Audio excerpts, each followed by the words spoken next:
సృష్టికర్త ఈ నౌకాంబికని జన్మ రహస్యం ఏమనగా ఇటువంటి సమయంలోని ఇలపాల సముద్రం ఉంది.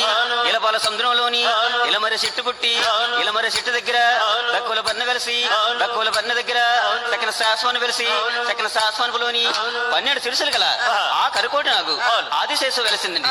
ఈ యొక్క ఆదిశేషు వెలగా ఈ యొక్క ఆదిశేషులోని ఇంకెలా ఉందండి, ఆ బర్ణికాన్ని చేతులు బట్టి అంగళాలు సోలాలు ధరించుకొని వెండి బెత్తం చేతబట్టి ఆ శరంకత చేతబట్టి నూటి రులేటం వేసుకొని ధరించుకొని ఆ యొక్క అమ్మవారు నౌకాల తల్లి ఇలపాల సముద్రంలోని చక్కగా జన్మానికి వచ్చింది.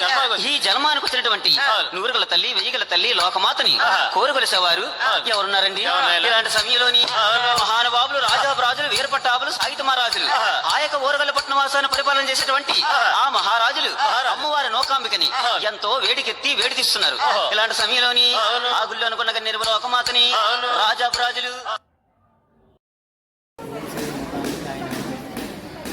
అమ్మవారి కొత్త అమావాస్య నకాపిటి నూకాంబిక అమ్మవారిని దర్శించండి, ధరించండి. జై నూకాంబిక.